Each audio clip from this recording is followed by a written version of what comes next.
Welcome to The Explainer. Today, we're going to tear down one of the biggest, most persistent ideas in the modern workplace. This idea that the well-rounded employee is the perfect employee. We're going to look at why chasing that kind of perfection might actually be the very thing holding you and your team back from being truly great. Okay, so let's just dive right in. I think we can all agree that a great team needs to be diverse, right? Think about the Avengers. Every hero has these incredible, unique strengths, and let's be real, some pretty significant weaknesses. They're powerful because they're all so different.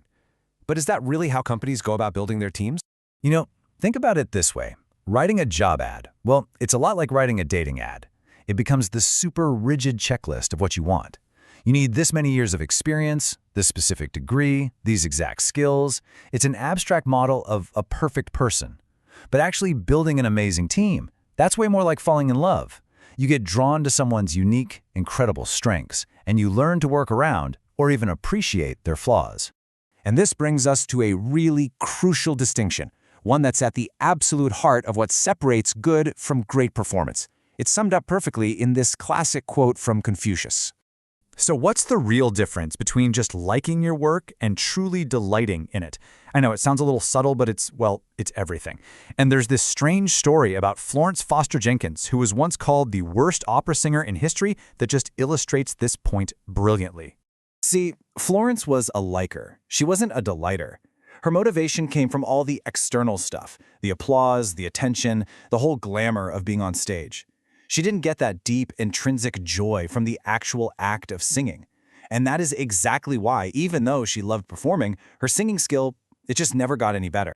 And that's the key difference right there. The top performers, the real delighters, they operate from a place of genuine strength. So, what exactly is a strength? It's not just something you're good at. It's an activity that makes you feel strong.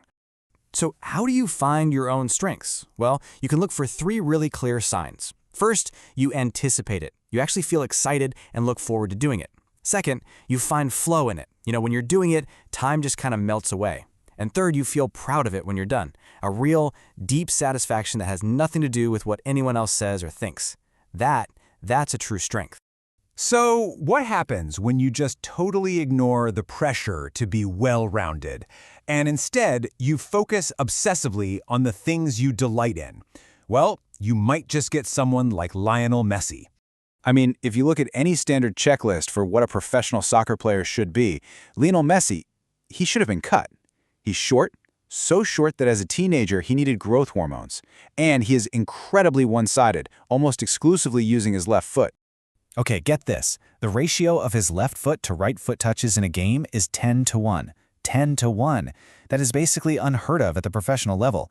Any normal coach would have spent years trying to fix that imbalance. But that's not what his coaches did. His legendary success didn't come from fixing his weaknesses. No way. It came from obsessively amplifying his unique strengths. His coaches didn't try to make him a well-rounded player. Instead, they saw his lopsided genius and they built the entire team's strategy around it.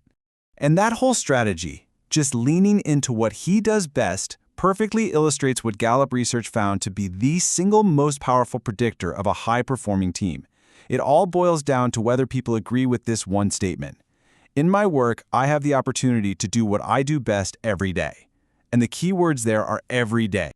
All right, so if the Messi model, this whole strength-based approach, is so incredibly effective, why are so many huge companies still clinging to this idea of the well-rounded employee?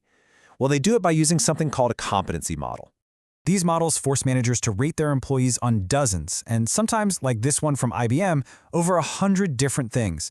If you score low on, say, strategic thinking, you're sent off to a training course to fix your weakness. But is there any real science behind this? The short answer is, not really. Scientists have a couple of big problems with these models. First, they totally mix up 2 different things: states, which are basically skills you can learn, and traits, which are more like core parts of your personality. A manager's simple 1 to 5 rating can't possibly measure either of those things accurately. But second, and this is really the most important point, talent is not uniform. The whole idea of a perfect template for an employee is just wrong. Research on top performers in every single field, from doctors to bar managers, shows that they all excel in wildly different ways. There is no single formula for greatness. So the crucial question is, if that competency model is totally broken, what's the alternative? How does a truly great leader build a world-class team? Well, it all comes down to a coach's playbook. The best leaders, they act like great coaches. They follow 3 key principles. First, they focus on outcomes. They judge people by the results they get, not by their personal style. Second, they fit the role to the person. They don't try to jam a square peg into a round hole. They actually tweak the job to take advantage of someone's unique strengths. And third, they see their job as an orchestrator, combining all these different spiky talents so that everyone's strengths add up and their individual weaknesses just become irrelevant. And this leaves us with one last kind of provocative thought. Way too many companies treat their people like a product that needs to be standardized and perfected, with every little flaw ironed out. But the best leaders, they understand their role is totally different. It's not to build a perfect person, it's to find what makes each person exceptional and then build a team that lets them and everyone around them absolutely shine.